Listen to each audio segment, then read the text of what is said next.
Bonsoir et bienvenue dans la nouvelle version de Crime Hebdo avec plus de témoignages, plus de révélations et des histoires inédites. Ce soir, je vous propose une émission spéciale autour d'une femme qui a défrayé la chronique durant de nombreuses années, Karine Torchy. Alors ce nom ne vous dit peut-être rien, mais cette mère de 3 enfants qui en apparence semble mener une vie tout à fait ordinaire, a avoué avoir tué ou tenté de tuer plusieurs enfants de ses proches. Alors ce soir, nous allons tenter de comprendre qui est Karine Torchy. Pourquoi s'en prend-elle aux enfants de ses proches? Cette femme est-elle malade ou une tueuse froide et réfléchie? Voici Crime spécial consacré à Karine Torchy, la babysitter qui détestait les enfants.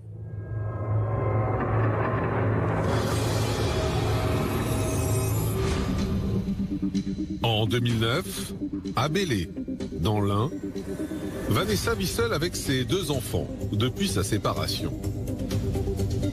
Elle a accepté d'héberger une de ses amies, Karine, qui traverse une période difficile. Mais le 29 juillet, tout bascule lorsque la petite fille de Vanessa, Samia, chute du 6e étage. Pour les parents de la jeune fille, c'est un véritable drame. Et si la piste de l'accident est d'abord privilégiée, les enquêteurs vont se rendre compte que l'enfant a en réalité été poussé du 6e étage, volontairement. Et les soupçons se tournent alors vers Karine. Alors Vanessa, la maman de Samia, elle confie aux gendarmes qu'elle trouve très étrange le comportement de Karine, cette amie. Elle trouve qu'après ce drame qui a bouleversé tout le monde, Karine a une réaction froide, étrange, détachée, exprime aucune émotion. Au moment des funérailles, de la veillée funèbre, etc., elle dit rien, elle n'est pas affectée, elle verse pas une larme. En se penchant sur le passé de la jeune femme, les enquêteurs vont faire des découvertes stupéfiantes. Karine n'en serait pas à son coup d'essai. Celle qui a défrayé la chronique pendant plusieurs années cacherait donc de lourds secrets. Alors, ce qui fait basculer également l'enquête, c'est le témoignage de Brigitte, qui est la sœur de Karine. Elle va expliquer qu'en 89, déjà, sa sœur Karine avait été suspectée d'avoir poussé un jeune garçon de 4 ans, Alexandre, dont elle avait la garde. Pour elle, l'enfant est quand même source plus ou moins de malheur, quoi. Je pense qu'il fait obstacle à son bonheur. Il faut annuler l'enfant parce qu'il est, il est source de malheur pour elle. Nous partons donc à Belley, dans l'Ain. C'est ici que Karine Torchy est hébergée par son amie et ancienne voisine Vanessa depuis 3 jours. Karine traverse en effet une période difficile et son amie lui a proposé de s'installer chez elle quelque temps. Vanessa est séparée du papa de ses 2 enfants, mais garde de très bons rapports avec lui. Alors ce 29 juillet, il est venu dîner à la maison. À la fin du repas, le fils aîné de la famille regarde la télé. Sa petite sœur, Samia, 27 mois, joue sur le lit de la chambre parentale.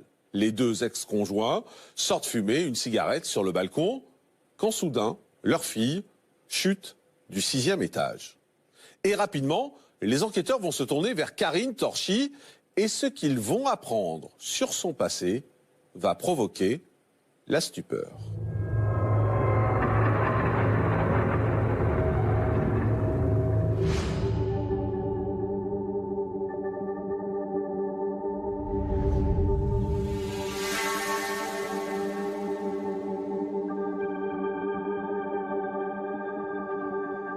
Il est environ 19h30, 19h40. Il fait très chaud et très beau. Nous sommes dans une cité paisible de Belley, où tout le monde se connaît.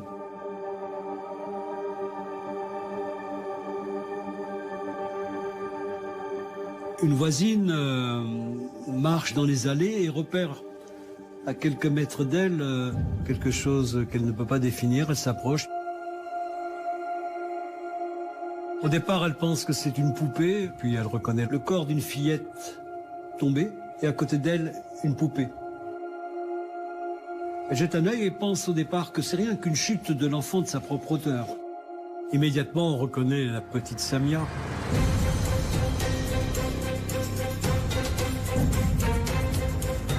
Elle va crier, appeler les parents qui se trouvent au 6e étage, donc le plus haut dans cet immeuble, et qui sont précisément à ce moment-là sur la terrasse de l'appartement, donc ils vont entendre les cris de cette voisine. Le père de cet enfant va regarder au pied de l'immeuble ce qui se passe, pourquoi est-ce qu'on l'appelle, et il va descendre en catastrophe, évidemment, pour rejoindre son enfant qui est encore à ce moment-là au sol.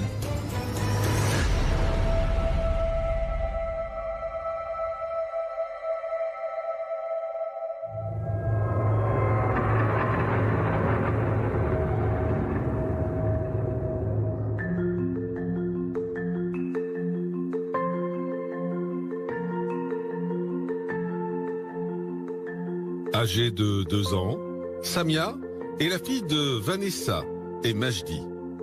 La famille a emménagé dans le quartier du Clos Morcel depuis maintenant plusieurs années. Avec ses 2 frères aînés, Samia joue souvent dans les jardins de la cité. Samia est une petite fille que tout le monde connaît au Clos Morcel, que tout le monde adore d'ailleurs. Tout le monde parle de la petite Louloute, d'ailleurs c'est son surnom qui ressort.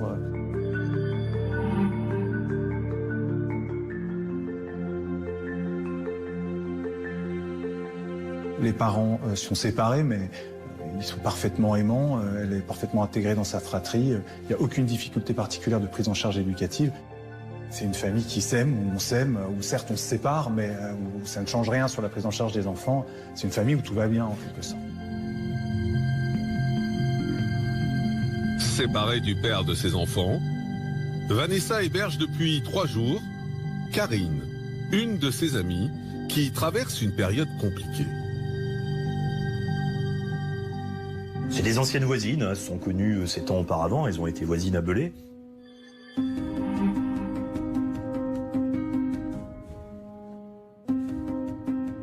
Bon, elles semblent s'entendre plutôt bien, c'est pas forcément les meilleures amies du monde. Bon, Vanessa, la maman de Samia, elle lui dit, bah écoute, reste quelques jours, je t'héberge et après tu rentres du côté de Serres où tu habites. Karine, c'est quelqu'un de fragile. Elle a accumulé les relations sentimentales, pensant à chaque fois que c'était le prince charmant qui était là.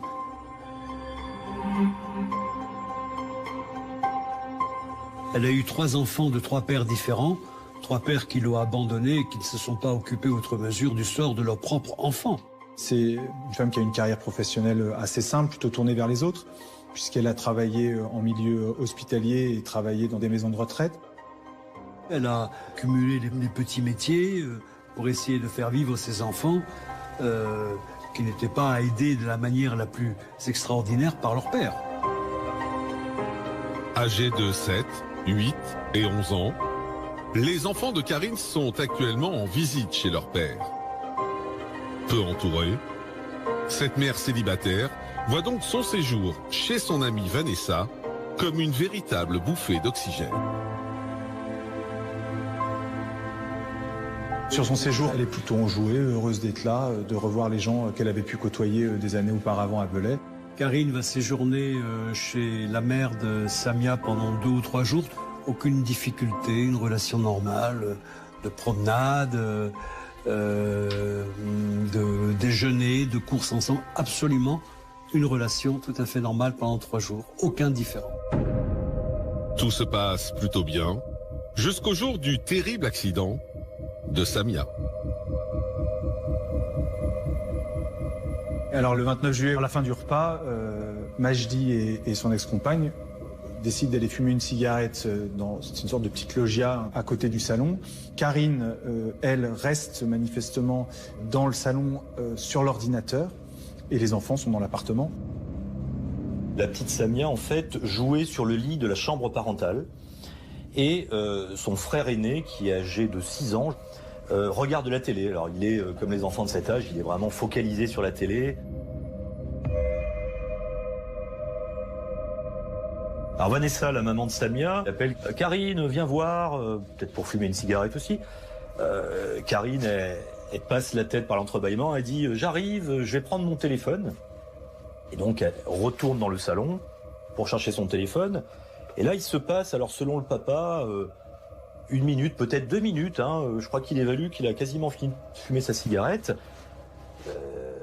Et Karine revient donc sur ce balcon. Et c'est dans cet entretemps, en quelque sorte, que manifestement l'enfant chute, peu de temps après le retour de Karine sur la terrasse.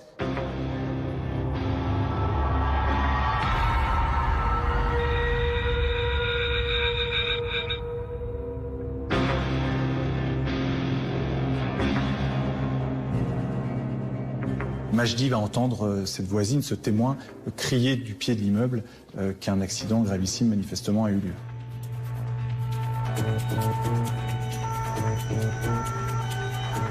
Les pompiers arrivent, ils tentent une réanimation. Elle avait des fractures au niveau des cervicales, probablement une hémorragie interne également. Les enquêteurs imaginent immédiatement que cette petite fille est tombée accidentellement de l'appartement du 6e étage et ils vont ouvrir une enquête classique d'accident. Ils vont vérifier simplement dans quelles conditions elle a pu effectivement tomber par cette fenêtre. Ils vont d'abord, dans ce cadre-là, faire une enquête de voisinage, entendre les différentes personnes à proximité, mais aussi plus généralement sur la famille elle-même. Est-ce qu'ils ont pu entendre des difficultés dans l'appartement? Est-ce qu'il y avait des difficultés de prise en charge éducative? Est-ce qu'il y avait des difficultés de ce type-là? Il s'avéra manifestement que ce n'était pas le cas. Et ils vont faire aussi des vérifications techniques dans l'appartement et notamment sur les fenêtres de cet appartement. Ils vont relever notamment dans l'embrasure de la fenêtre du salon une empreinte digitale qui pourrait correspondre à l'empreinte d'un enfant.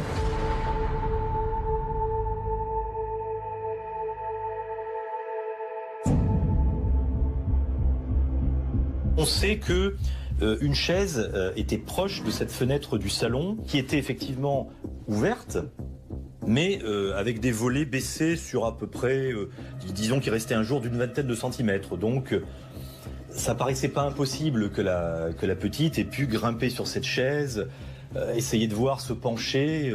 Ça paraissait pas complètement impossible, on va dire, au soir de l'accident. Sur la présence d'une chaise sous la fenêtre du salon, c'est important, du salon et non pas de la chambre. En réalité, quand ils arrivent, il n'y a plus de chaise, il n'y a pas de chaise disposée.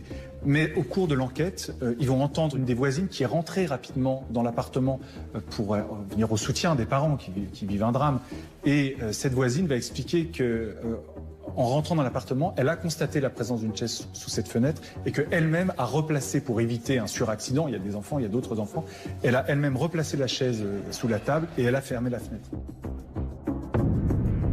Donc on a à ce moment-là la quasi-certitude qu'il y avait bien une chaise sous la fenêtre du salon de l'appartement des parents. Dans l'appartement, les expertises se poursuivent. Après le salon, c'est au tour de la chambre parentale d'être inspectée.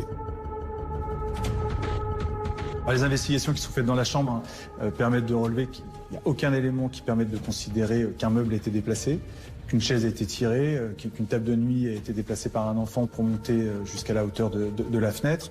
Il n'y a aucun moyen possible pour un enfant de 2 ans de grimper jusqu'à l'embrasure de cette fenêtre et de chuter dans le vide. La première hypothèse qui va être émise par les services d'investigation est assez simple, c'est-à-dire que cette petite fille serait montée sur un meuble, une chaise, ils ne savent pas encore à ce moment-là forcément sur quel objet, aurait mis ses mains dans l'embrasure de la fenêtre et se serait propulsée à l'extérieur. Ça semble être un type d'accident finalement, malheureusement, qui n'est pas si rare que ça, avec des enfants de 2, 3, 4 ans qui se penchent à une fenêtre ou à un balcon et qui chutent. Ça arrive plusieurs fois chaque année en France, donc pour les gendarmes, c'est pas forcément quelque chose d'inhabituel. Au service de réanimation, une équipe est toujours auprès de Samia, grièvement blessée, après sa chute de 15 mètres. À 21h, malgré les efforts des médecins, la fillette de 2 ans rend son dernier souffle.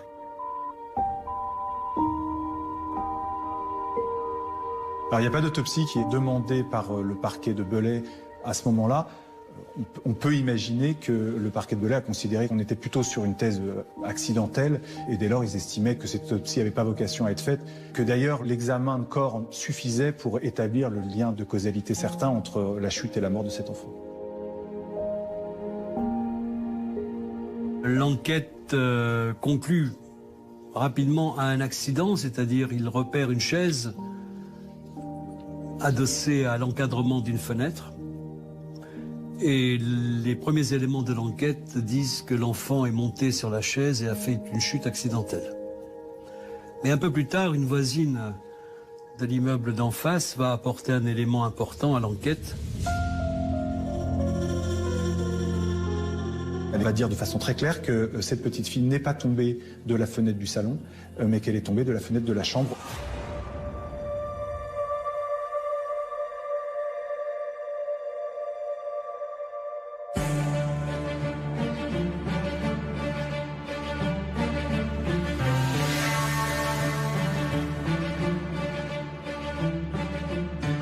La voisine explique qu'elle a vu cette couette sécher sur la fenêtre de la chambre et qu'elle a vu le corps de cette petite fille basculer progressivement dans le vide et qu'elle l'a vu ensuite chuter. Donc on a à ce moment-là, grâce à ce témoignage, la certitude que cette petite fille n'est pas tombée du salon mais bien de la chambre. Parce qu'il faut savoir que même si la thèse de l'accident était privilégiée au début, le corps de la petite Samia n'a pas été retrouvé à l'aplomb de la fenêtre du salon, mais à l'aplomb de la fenêtre de la chambre, sur laquelle une couette était suspendue avec les fenêtres ouvertes, mais on ne comprenait pas comment la petite Samia aurait pu monter sur cette couette, il n'y avait pas de meubles, il n'y avait rien. Et ça change tout quand même. Parce que l'hypothèse de Samia qui grimpait sur cette chaise dans le salon et qui passait au travers d'un jour de 20 cm pour tomber, du coup cette thèse-là ne tient plus. Et là il faut donc aller essayer de trouver une autre explication et chercher plus loin pour les gendarmes. Donc à partir de ce témoignage, on va changer de cadre d'enquête, on va basculer dans le cadre d'une enquête préliminaire pour des faits de meurtre sur mineurs de moins de 15 ans, puisqu'il convenait évidemment d'aller plus loin dans les investigations, d'étayer aussi les personnalités, les trajectoires des gens qui étaient présents à ce moment-là dans l'appartement. Les parents ont été interrogés, singulièrement la mère, sur la prise de risque de l'enfant par rapport à la fenêtre, et elle a démenti tout comportement dangereux, tout comportement à risque. Concernant cette chaise, Vanessa explique que lorsque le repas s'est achevé et qu'elle a quitté le salon pour aller avec son ex-compagnon sur la véranda, il n'y avait pas de chaise sous la fenêtre, elle est catégorique. Vanessa explique aussi qu'avec son ex-compagnon, en famille, ils ont procédé à une sorte de reconstitution, si je puis dire, en essayant de voir si un enfant de l'âge de Samia était en capacité physique de déplacer une chaise. Alors déjà, c'est possible, mais ça prendrait beaucoup de temps. Ça a été vérifié par les gendarmes, évidemment. Ça fait ensuite beaucoup de bruit, parce que un enfant de 2 ans n'est pas en capacité de soulever cette chaise. Ils auraient nécessairement entendu ce déplacement de la véranda.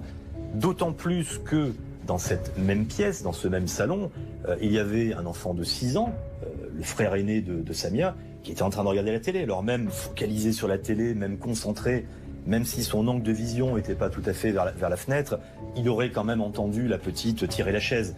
Et donc il commence vraiment à se poser beaucoup de questions à ce moment-là. À l'issue des premières auditions, les gendarmes sont également très perplexes quant aux circonstances exactes de ce drame. Voilà, alors sur effectivement ce laps de temps pendant lequel Karine explique être allée chercher son portable, il y a une distorsion dans les différentes auditions. Le couple explique que ça a duré plusieurs minutes, un temps certain. Ils expliquent aussi d'ailleurs que quand elle est revenue, elle était assez rouge, elle paraissait... elle était bizarre, c'est l'expression qu'ils utilisent. Karine, elle va être entendue et elle va dire que c'est absolument pas comme ça que ça s'est passé, qu'elle est partie quelques secondes, qu'elle allait chercher son téléphone et qu'elle est revenue avec son téléphone immédiatement sur la terrasse. Alors Vanessa, la maman de Samia, elle confie aux gendarmes qu'elle trouve très étrange le comportement de Karine, cette amie. Elle trouve qu'après ce drame qui a bouleversé tout le monde, Karine a une réaction froide, étrange, détachée, exprime aucune émotion. Au moment des funérailles, de la veillée funèbre, etc., elle dit rien, elle n'est pas affectée, elle verse pas une larme. Elle est très effacée, très absente dans ce moment de deuil compliqué. En même temps, elle va avoir des demandes aussi particulières puisque ça a beaucoup choqué les parents postérieurement, mais elle va dormir notamment dans la chambre de Samia. Et les parents vont demander effectivement à Karine, ils vont lui proposer déjà de rentrer chez elle, ce qu'elle va refuser, elle va décider de rester sur place. Et ils vont lui demander aussi d'arrêter de dormir dans le lit de leur fille. C'est vrai que quand on perd quelqu'un, quelle que soit sa personnalité, quelle que soit sa religion, quelle que soit sa pensée, souvent on érige la chambre ou les lieux d'intimité de la personne décédée comme une sorte de mausolée, c'est un endroit où on ne va pas, d'endroit qu'on respecte. Karine va entendre les demandes des parents, mais elle va absolument pas s'y plier puisqu'elle va continuer à dormir tous les soirs jusqu'à son départ dans le lit de Samia. La mère de Samia est interrogée sur la relation que Karine pouvait avoir avec ses enfants et elle dit qu'elle est parfaitement normale, pas plus enjouée que indifférente. Elle a un comportement assez isotherme. Elle ne s'occupe pas particulièrement de Dimitri, pas particulièrement de Samia. Ils ont le sentiment qu'elle vient surtout pour les rencontrer, eux, adultes, et la fratrie, elle est là, et elle vit avec eux, mais sans attention particulière et sans geste d'affection particulier. Les gendarmes vont poursuivre davantage. Ils vont apprendre que Karine avait un jour jeté par la fenêtre un lapin, animal domestique de ses enfants, jeté par la fenêtre des serviettes hygiéniques. Bref, des comportements troublants. Elle avait aussi une tendance qui est relevée par la famille de Samia, une tendance à la kleptomanie, une tendance à voler et à contester ensuite lorsque manifestement, à l'évidence, elle avait soustrait des effets, elle contestait systématiquement l'avoir fait. À chaque larcin de son ancienne voisine, Vanessa tempérait et finissait par lui pardonner. Les gendarmes creusent pour savoir s'il y a pu y avoir une difficulté dans les relations entre Karine, la mère de la victime, le père, un différend qui aurait pu dégénérer. Ils ne trouvent absolument rien. Une relation normale, paisible, d'amis qui reçoivent une amie. Les gendarmes vont s'intéresser à la personnalité de Karine et bien sûr à son passé judiciaire. Ils vont relever 3 mentions à son casier pour des vols,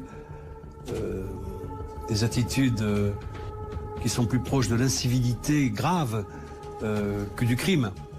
Pour des infractions d'atteinte aux biens, vol, escroquerie, falsification de chèques, elle a le profil plutôt de quelqu'un qui s'est adonné pendant un temps assez circonscrit à des actes de soustraction frauduleuse. Pas de violence, pas de passage à l'acte sur les tiers au casier judiciaire, essentiellement des atteintes aux biens.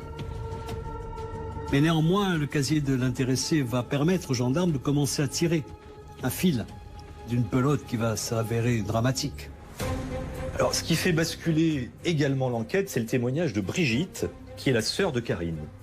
Karine, c'est l'aînée de la fratrie, hein, il y a 3 sœurs et un frère. Et cette Brigitte, elle révèle des faits troublants. Alors elle vient voir les gendarmes et elle dit « ça fait des jours que j'en dors pas, je sais que ma sœur y est pour quelque chose, dans la mort de Samia, c'est elle a dû faire quelque chose ». Pour étayer cette accusation grave, hein, gravissime, surtout venant d'une sœur qui connaît très bien Karine, elle va expliquer qu'en 89, déjà, sa sœur Karine avait été suspectée d'avoir poussé un jeune garçon de 4 ans, Alexandre, dont elle avait la garde.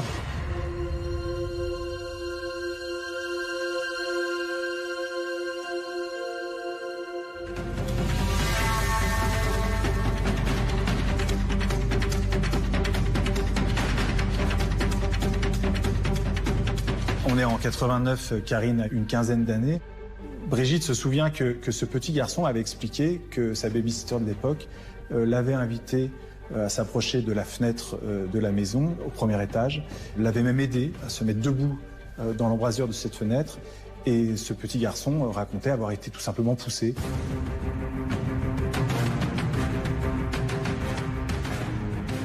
Karine dit non, mais non, c'est pas moi, j'ai rien fait. L'enfant, si, elle m'a poussé. Alors elle dit non, je sais pas ce qu'il a fait, il est monté, il a basculé, il a voulu jouer. La famille a un peu des doutes, mais là aussi, comme c'est un enfant qui est un peu bougeon, qui est un peu hyperactif, qui est un peu casse-couille, il monte un peu partout, bon, pourquoi pas? Il serait monté, il serait grimpé à la fenêtre, il aurait basculé. Voilà, pourquoi pas? Alexandre va avoir des blessures assez sérieuses, hein, puisqu'il va être hospitalisé 25 jours. Il va présenter un certain nombre de fractures. Et à la fin des années 80, c'était inimaginable que la petite Karine, qui avait 16 ans, jette le petit garçon par la fenêtre.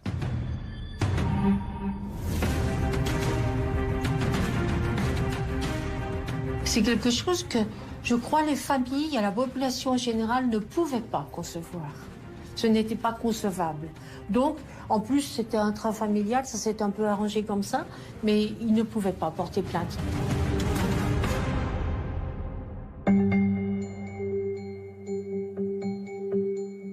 Après les révélations chocs de la sœur de Karine, les autres membres de la fratrie vont revenir eux aussi sur un événement troublant alors qu'elle n'avait que 14 ans.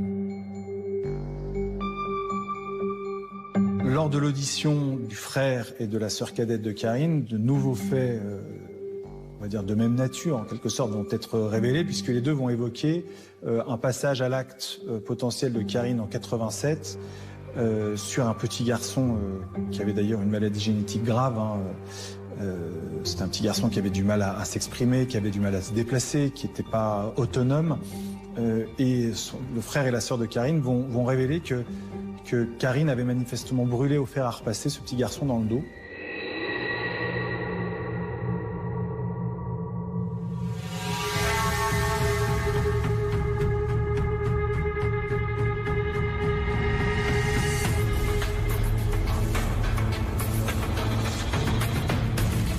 Ce jour-là, dans le cadre d'une visite très classique, d'un repas, la famille de Karine vient manger dans la famille de Mathieu. Et ce jour-là, alors que les deux familles sont réunies, la mère de Mathieu va essayer de déshabiller son fils en fin de journée. Elle ne va pas arriver à enlever le t-shirt qui adhère à la peau.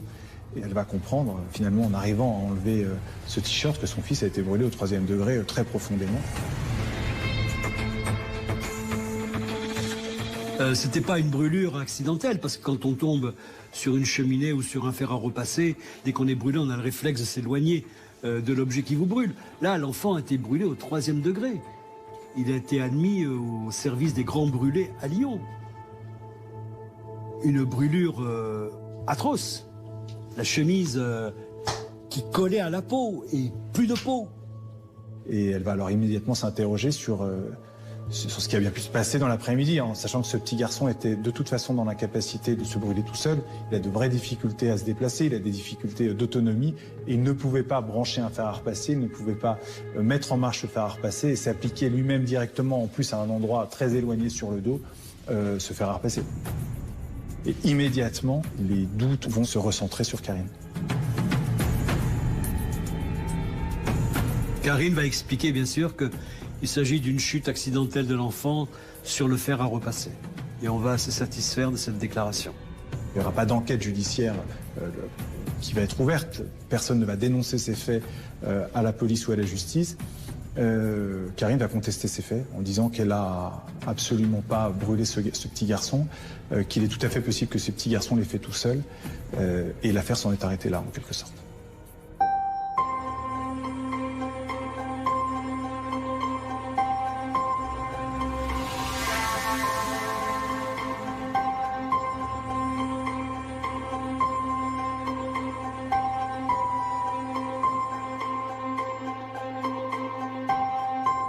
À la gendarmerie de Bélé, les enquêteurs poursuivent leurs investigations.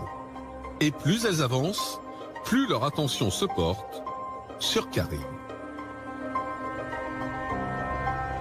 Les gendarmes ont fait tout un tas de vérifications. Ils ont interrogé l'entourage de Karine, sa famille, ses proches, et l'étau s'est resserré autour d'elle. On se rend compte qu'effectivement, son passé, le fait qu'elle s'en soit prise à des enfants dans le passé, durant son adolescence, et notamment cette défenestration qui est évidemment tellement troublante. Évidemment, on se focalise maintenant sur Karine. Donc le 1er septembre 2009, les gendarmes vont chez elle, à côté d'Auxerre, et l'interpellent.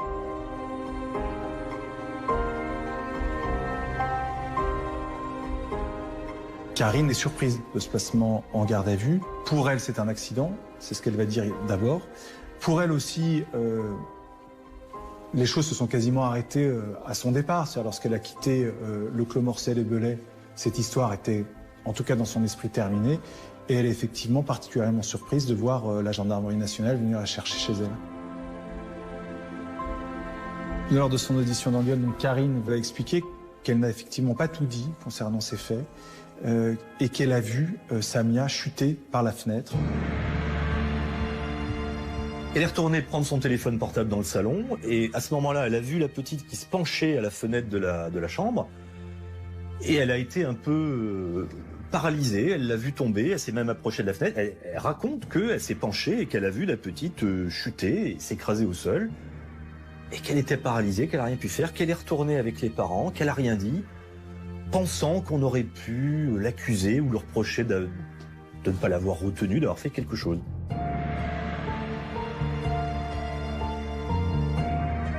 Après cette audition, les gendarmes, à la demande du parquet d'ailleurs, vont décider de ramener Karine à Belay. Il y a un certain temps de route entre Serres et Belay. Ils vont tout simplement nouer un lien humain avec elle qui va conduire Karine à poser pendant ce transfert, dans la voiture, pendant ces heures de route, qui vont l'amener à poser des questions étranges pour quelqu'un qui ne serait pas impliqué dans ces faits. Elle va interroger les gendarmes sur son devenir. Si je suis incarcérée, que vont devenir mes enfants, etc., etc. Comme si elle devinait à l'avance qu'elle serait incarcérée.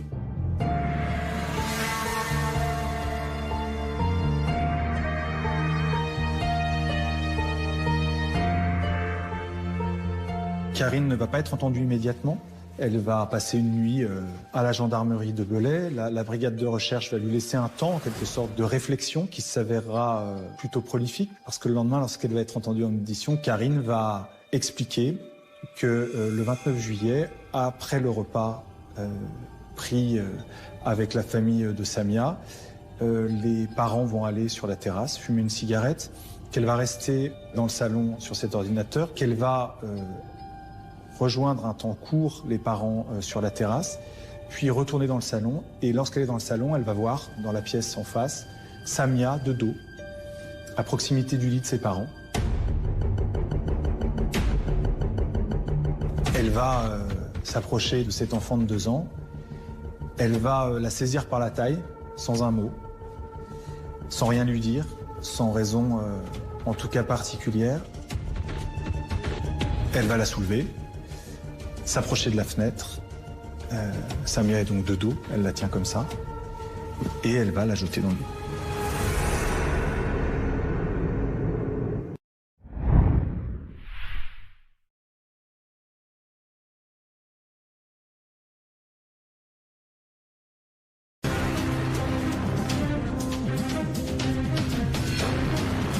Le 2 septembre 2009, plus d'1 mois après la mort de Samia, Karine avoue les faits. Le manque d'émotion qu'avait Karine après la mort de Samia et qui a troublé les proches, qui a été décrit par beaucoup de gens de sa famille et beaucoup de proches, cette émotion-là, elle n'est pas présente non plus au moment où Karine fait ses révélations aux enquêteurs. C'est-à-dire que là, elle avoue les faits. Ok, c'est moi. Mais elle s'effondre pas en larmes. Elle dit rien. Alors les gendarmes lui demandent évidemment, mais pourquoi vous avez fait ça? Vous en vouliez à la maman? Il y a quelque chose? C'est quoi l'élément déclencheur? Qu'est-ce qui vous a pris? Qu'est-ce que vous avez fait, cette petite? Enfin, je sais pas. Je sais pas, je peux pas l'expliquer, ça s'est passé, c'est tout. Voilà tout ce qu'elle dit. Karine est à ce moment-là effectivement très inquiète de l'image qu'elle va pouvoir projeter. Que penser d'une femme qui jette un enfant de 2 ans par une fenêtre sans raison, ou même avec des raisons d'ailleurs. Elle est très inquiète de ça. Elle évoque assez peu le drame qu'ont vécu les parents de Samia. Elle évoque assez peu aussi Samia elle-même. Ça paraît peut-être assez abject de ne pas immédiatement avoir un mot pour les parents, mais c'est au final assez compréhensible aussi. Elle est confrontée à sa responsabilité pénale et elle est confrontée à son avenir et elle s'inquiète évidemment pour l'avenir de ses propres enfants. Elle est mise en examen par le juge d'instruction et elle renouvelle ses aveux. Elle est incarcérée à la maison d'arrêt de Dijon.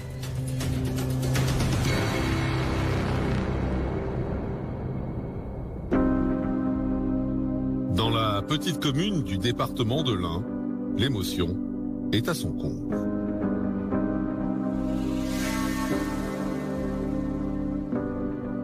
Alors le 8 septembre 2009, la famille a organisé une marche silencieuse dans les rues de Belay. C'était C'est un événement particulièrement poignant, je crois on peut le dire. Donc, la famille avait des fleurs blanches et moi j'ai vraiment un très net souvenir de cette maman. Elle avait un voile. Et c'est vrai que pendant tout le temps de cette marche, qui a duré quand même facilement une petite heure, elle avançait vraiment comme une ombre. Moi, ça me faisait penser vraiment à un tableau, à ce qu'on appelle une Mater Dolorosa. Vous voyez, c'était vraiment toute la peine de la mère qui avait perdu son enfant. La famille de Karine, son frère, ses sœurs, seront présents, apporteront leur soutien à ceux qui sont les victimes de leurs propres sœurs. C'est un moment de grande solidarité. C'est un moment très fort qui a été vécu comme tel par la ville de Belay et par les parents de Samia. Et cette présence, oui, a été soulignée. C'est important, effectivement.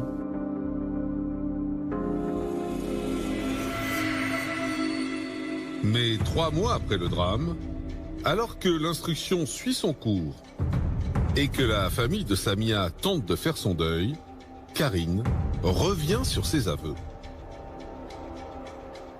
Dans ce crime vraiment qu'on peut qualifier de pire crime qui puisse exister, enfin avoir tué une enfant de 2 ans, elle reporte une fois de plus la responsabilité sur quelqu'un d'autre. Elle va écrire une lettre au juge d'instruction pour se rétracter. Dire qu'elle n'est pas coupable, qu'elle a voulu endosser la responsabilité pour le compte du père de Samia, qui, dit-elle, était sous le coup de produits stupéfiants et sous l'emprise de produits stupéfiants aurait commis ce geste accidentel sur Samia.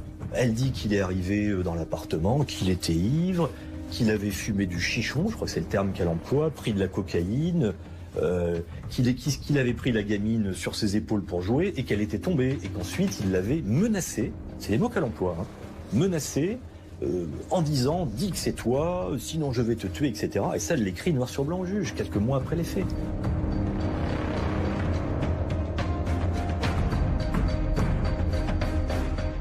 C'est une accusation absolument inadmissible qu'elle porte à ce moment-là contre le père même de Samia, qui vit un drame absolu. Et le magistrat instructeur va évidemment décider de la réentendre rapidement pour qu'elle puisse étayer cette nouvelle version qu'elle entendait servir à la justice. Mais dès qu'elle est entendue par le magistrat instructeur, sans doute excellemment conseillée aussi, elle va dire que tout ça c'est pas vrai, que c'est bien elle, qu'elle a écrit ce courrier à un moment où elle était perdue et qu'il fallait évidemment mettre cette version de côté qui n'était absolument pas la réalité. Elle va revenir sur sa version d'origine en admettant sa responsabilité. Au même moment, Brigitte, la sœur de Karine, se présente de nouveau à la gendarmerie de Belay. Et elle a des révélations à faire concernant son fils, Yanis. Elle dit qu'il y a 4 ans auparavant, en 2004, mon fils a été victime d'une piqûre d'insuline. Il est tombé dans le coma, il a été en réanimation pendant plusieurs semaines. Le pronostic vital était engagé et je suspecte ma sœur Karine de lui avoir injecté cette piqûre. C'est une nouvelle enquête qui est ouverte, tout simplement pour se garder la possibilité de faire une garde à vue, puisqu'on a vu que sur les premiers faits, cette garde à vue avait prospéré. Donc on garde un cadre judiciaire nous permettant de faire une garde à vue par la suite. C'est un dossier très compliqué, puisqu'on c'est des faits qui ont plus de 5 ans. Karine n'habite plus dans l'appartement où les faits ont lieu. Elle va être entendue sur ces faits-là. Elle va les contester fermement, en disant que c'est sans doute son propre enfant, son propre fils qui, pour jouer au docteur, aurait piqué son cousin avec cette seringue. Donc les enquêteurs vont décider de 2 choses. De d'abord, évidemment, réentendre tout le monde, ce qui va être assez intéressant. Et ensuite, de travailler sur l'acte d'injection en tant que tel. Est-ce qu'un enfant de l'âge de Florian à l'époque est en capacité d'injecter de l'insuline à un petit garçon? Ils se rendent compte que tous les témoignages concordent, elle rangeait son insuline tout en haut du frigo. Et là, il s'avère que c'est impossible, que l'enfant de Karine présent ce jour-là, qui avait 5 ans, était trop petit. Il n'aurait pas pu se saisir de ce stylo à insuline où il était rangé et de s'en servir.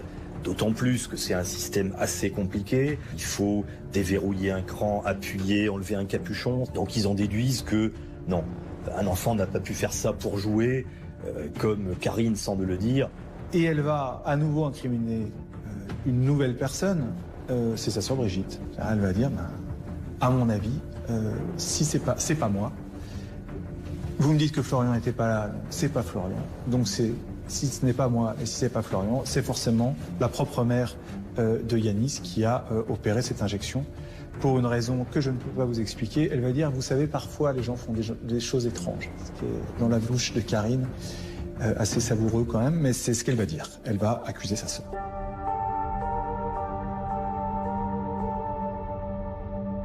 Donc Karine, évidemment, on s'interroge sur son passé, hein. Pas que sur les faits qu'elle a pu commettre, mais également ce qu'elle a pu vivre. Et elle a décrit une enfance, une adolescence au sein d'un foyer, voilà, où la situation était difficile parce que son papa, qui était un ancien ouvrier, travaillait dans le BTP, je crois, était en longue maladie. C'est à ce moment-là où ils sont venus s'installer d'ailleurs dans le Bugey, dans des petits villages autour de Belay. Elle raconte que le papa était violent. Elle a eu le sentiment pendant toute son enfance d'être en quelque sorte mise à l'écart de la famille, de ne pas être considérée comme ses frères et sœurs, d'être en quelque sorte l'enfant qu'on n'aimait pas. Elle va décrire une enfance à la Cosette, où elle travaille véritablement à plein temps pour la bonne tenue de la maison, s'occupant des repas, du ménage, de ses frères et sœurs. Elle a joué le rôle tout simplement de mère, de femme de ménage, d'intendante, qu'elle a eu une enfance quasiment inexistante de ce fait-là. Ses deux sœurs et son frère ont pas tout à fait la même vision des choses, hein. Eux, ils parlent effectivement de leur maman qui était battue, de certaines difficultés dans le foyer, mais pas véritablement de violence sur eux. Elle ment complètement, elle fabule, elle se fait le film, elle raconte une histoire dans laquelle elle est l'héroïne. Ses frères et sœurs disent que c'est faux, qu'elle n'a jamais été maltraitée, qu'elle n'a jamais été rejetée, qu'elle n'a jamais été moins aimée que les autres. En plus, c'est un peu bateau de toujours dire que les gens ont des problèmes parce qu'ils ont eu une enfance difficile. Beaucoup d'entre nous, nous avons eu des enfances très difficiles. Et c'est pas pour ça qu'on devient criminel, qu'on devient meurtrier, assassin et autres. Donc c'est un raccourci qui passe chez les mauvais avocats aux assises, mais qui au niveau psychologique ne s'exprime pas sous ces termes. Karine a multiplié les petits boulots tout au long de sa vie. Mais à 36 ans, elle est au chômage depuis 2 ans. Et elle semblait se satisfaire de cette situation.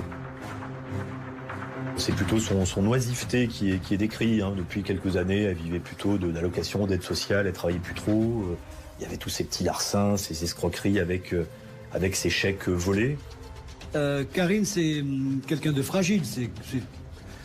C'est difficile à dire quand on repense à l'acte qu'elle a commis.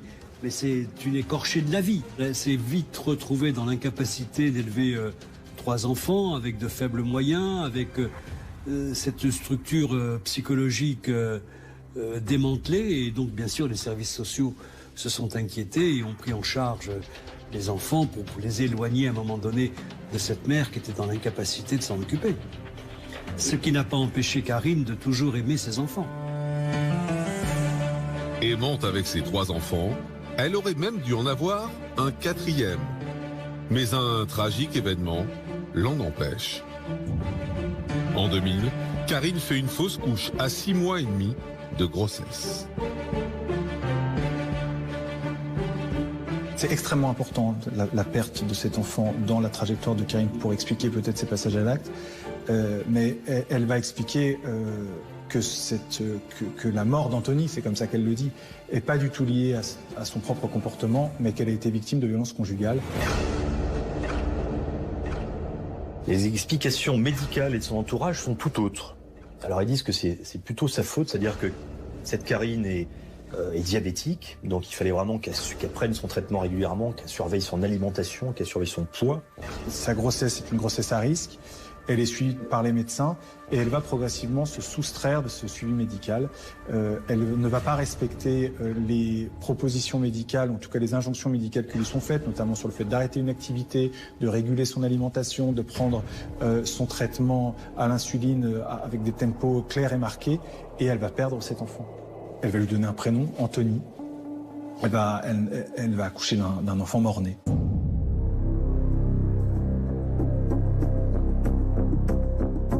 C'est quelque chose qui, visiblement, l'a marqué parce que sur les réseaux sociaux, on sait que peu de temps avant les faits, elle avait mis la photo de la tombe de cet enfant sur son profil. Elle avait même mis une mention qui disait grosso modo que il n'y a rien de mieux que de serrer un enfant dans ses bras. Et c'est une phrase qui, a posteriori, avec la mort de Samia, évidemment, prendra toute autre tonalité. Alors dans cette affaire, Karine ne livre pas de mobile, ne livre pas d'explication. Donc bien évidemment, on attend une réponse. Donc ce qui s'avère primordial, c'est les expertises psychologiques, psychiatriques.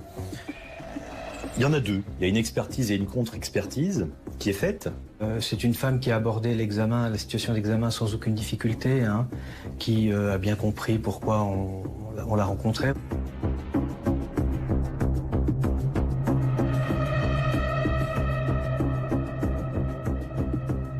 Elle pense qu'elle ne peut pas être capable d'avoir commis un tel acte.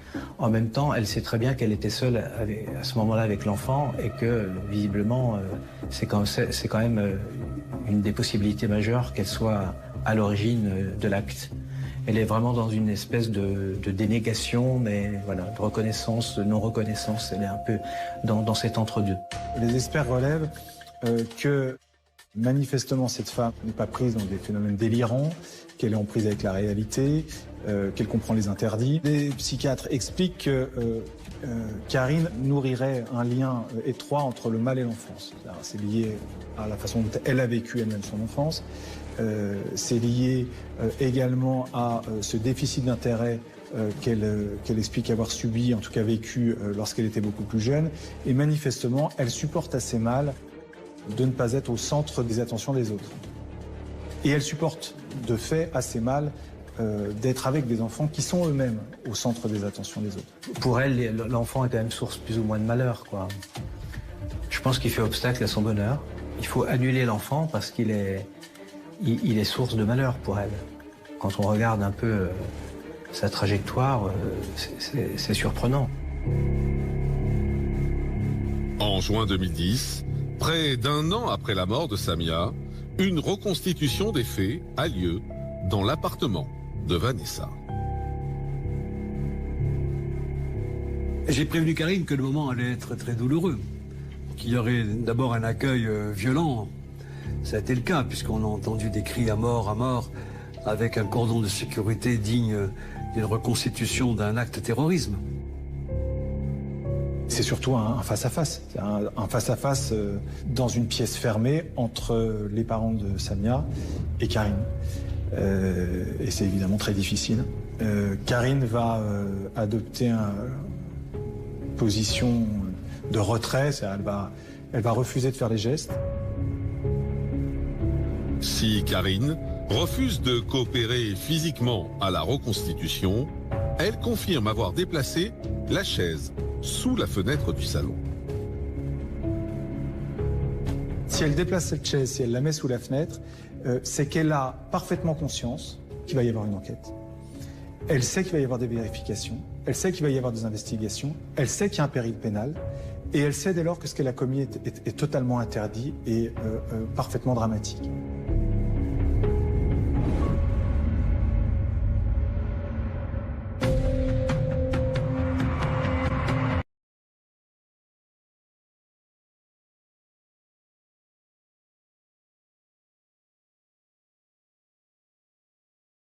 S'ouvre devant la cour d'assises de l'Ain. Elle doit répondre du meurtre de Samia et de la tentative de meurtre de Yanis, son neveu. Les affaires de Mathieu et Alexandre sont, quant à elles, prescrites. Il y a une grande tension, parce que tous les proches de la famille de Samia ont revêtu un t-shirt à peu près identique avec imprimé une photo de l'enfant. C'est une affaire tellement particulière. Bon, le meurtre d'un enfant, c'est quand même pas tous les jours que ça arrive. Et puis surtout, tout le monde est là, tout le monde attend des réponses. Lorsque Karine arrive dans le box des accusés, peu de gens la reconnaissent. Elle est transformée physiquement. Elle s'est épaissie, le regard fuyant. Il y a un silence impressionnant. Tous les regards sont fixés sur elle. Et d'emblée, le ton est dur.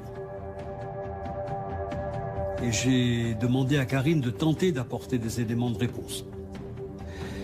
J'ai également dit à Karine que le procès était nécessaire pour elle, parce qu'il lui permettrait de savoir où elle en est. Elle était prête.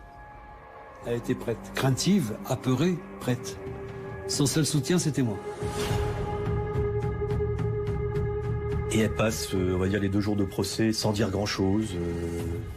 Elle parle d'une voix blanche, sans émotion.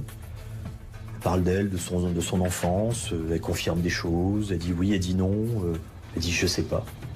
Mais elle passe un peu à côté de son procès, là, clairement.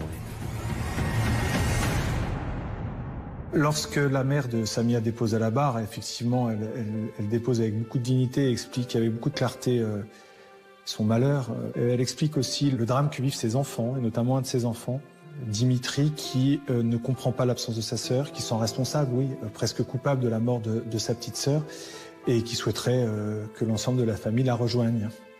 C'est un grand moment de dignité et de souffrance. À la barre, Vanessa interpelle Karine, mais son ancienne amie ne parvient pas à expliquer son geste. Dans notre humanité à chacun de nous, il y a aussi cette composante-là. On a aussi des perversités. On a aussi des traits de personnalité qui peuvent parfois nous amener à commettre des actes dramatiques, gravissimes. Et cette femme, elle s'est construite, c'est des traits de personnalité. C'est pas une maladie mentale, c'est des traits de personnalité, c'est sa personnalité qui s'est construite sur cette détestation de l'enfant. Elle a tué cet enfant en connaissance de cause. Elle n'était pas poussée par une force extérieure. Son lien à la réalité n'était pas altéré. Elle n'avait pas de pathologie mentale. Tous les médecins le disent. C'est une femme qui a commis un acte inhumain. Voilà. Et donc, quand on arrive au terme de ce procès, le président de la cour d'assises, il se tourne vers elle et il leur pose la question, mais d'une manière, on va dire, un peu indirecte, un peu détournée, qui est assez habile finalement. C'est-à-dire qu'il lui dit écoutez Karine, si demain soir la cour et le jury vous déclarent coupable de la tentative d'empoisonnement de votre neveu, est-ce qu'elle aura commis une erreur judiciaire? Et là, Karine, on sent une petite hésitation, elle hésite quelques secondes et dit non. Ce sont des aveux indirects. Bien que les affaires de Mathieu et Alexandre soient prescrites, le président de la Cour tente d'obtenir des réponses. Il poursuit, le fer à repasser, l'enfant handicapé, brûlé dans le dos, cet enfant qui avait 4 ans, vous avez poussé, vous avez défenestré? Oui. Je ne nie pas. Je ne nie pas, elle dit. L'audience s'est déployée sur 3 journées. À l'issue de ces 3 jours, on pouvait tous considérer que Karine reconnaissait les faits. J'ai requis 30 années de réclusion criminelle la concernant. Et la cour d'assises a délibéré sur cette affaire et a rendu une décision conforme aux réquisitions qui avaient été sollicitées. Une condamnation donc, de 30 années de réclusion criminelle sans obligation de soins. Karine n'a rien dit. Je me suis tourné vers elle. Et je lui dis faites appel. Faites appel. Elle est partie silencieusement. Sur les conseils de son avocat, Karine fait appel. Mais après quelques jours de réflexion, elle renonce et accepte finalement sa peine.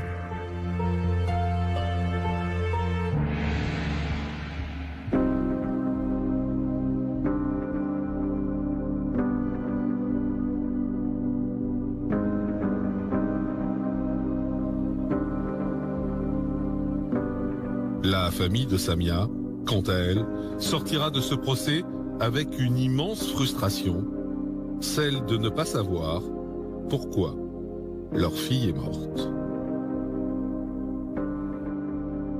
On ne peut pas forcer la réponse et la question du pourquoi. Si on pouvait sonder les âmes et sonder l'âme de Karine, on l'aurait fait. On aurait extirpé de son cœur les raisons de ses passages à l'acte, mais on n'a pas encore les moyens techniques de le faire. Et la seule personne qui pouvait les apporter, c'est elle, ses réponses. Elle l'a pas fait, elle le fera peut-être un jour. Je l'espère pour les parents de Samia. Je l'espère aussi pour Brigitte, pour la mère et le père d'ailleurs de Yanis. Mais Karine était soit dans l'incapacité de répondre à ces questions, soit souhaitait garder ses réponses secrètes. C'est comme ça.